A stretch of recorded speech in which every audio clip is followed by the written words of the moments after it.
बंधू भगिनींनो, नाथ संप्रदायामधील जे 9 नाथ आहेत त्या नाथांपैकी गैनाथांची जी संजीवन समाधी आहे त्या संजीवन समाधीच्या पवित्र स्थानी आपण आलेलो आहोत।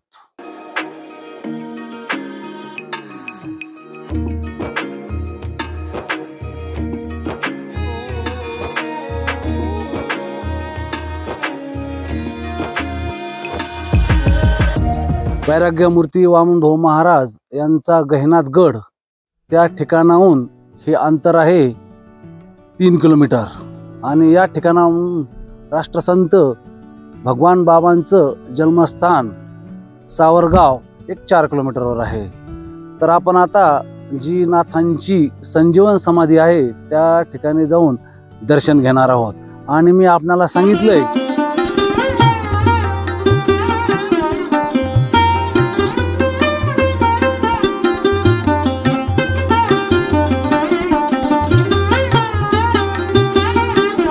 चला बंधू भगिनींनो, आपण जाऊ संजीवन समाधीचं दर्शन घेण्यासाठी।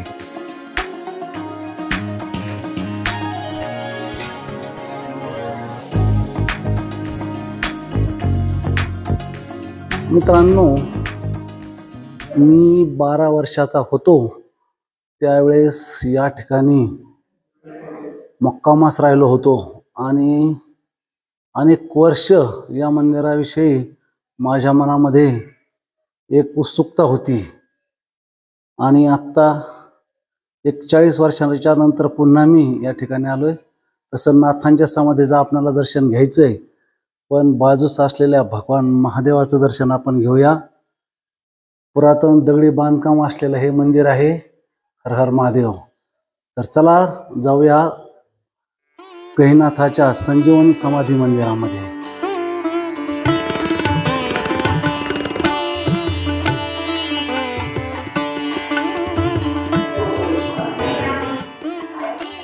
आदेश बड़े बाबा का, आदेश ओम चैतन्य। चला दर्शन घेऊया आपण गहिनीनाथाच्या संजीवन समाधीचं।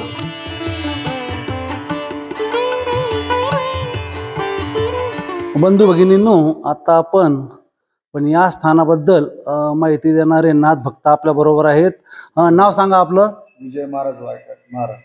बरं महाराज, या जी संजीवन समाधी आहे याबद्दल काही माहिती आपण सांगू शकता? हो बोला मोठे। हे म्हणजे गैनाथाचा जन्म कसा झाला? गैनाथाचा जन्म गोरक्षनाथ अशी गावामध्ये खेळत होते।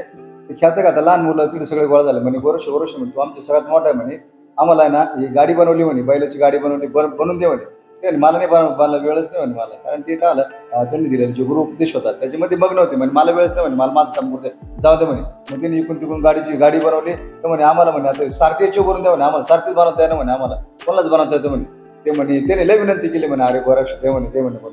मग ती म्हणे ठीक आहे म्हणे, देतो म्हणे म्हणून। मग त्यांनी एक सारथी बनवून ठेवला। पण त्यावेळेस त्यांचा जो पाठ चालू होता ना, तो गुरुमंत्राचा पाठ चालू होता। त्यांना संजीवनी विद्येचा पाठ दिलेला होता। कुणी मच्छीनाथ त्यांचे गुरु, गोरक्षनाथाचे गुरु बडे बाबा।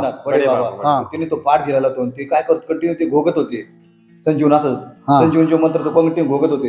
आणि त्यांनी ते बनवताना त्यांच्या तो मनामध्ये तो मंत्र चालू होता। त्यांना आदेश तसे होते, त्यावेळेस शिक्षण तसं होतं, त्यांना आदेश तसे होते। ते मनात मध्ये घोगत होते। ते घोगता काय करा त्यांच्या समोर हे बनत होते, पुतळा बनत होते, सारखी बनत तो सजीव झाला।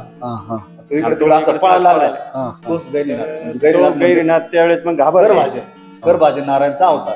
बरोबर। तर वायकर महाराजांनी या ठिकाणी थोडीशी माहिती दिली, त्या माहितीपासून मी वंचितच राहिलो असतो तर प्रेक्षकांना किंवा जे चॅनलवर पाहणारे माझे फॉलोअर्स आहेत त्यांना बी यामुळे एक माहिती मिळाली। मी दर्शन घेऊन गेलो असतो, पण ही माहिती मिळाली त्यामुळं माझ्या ज्ञानातही भर पडली असे मी म्हणेल।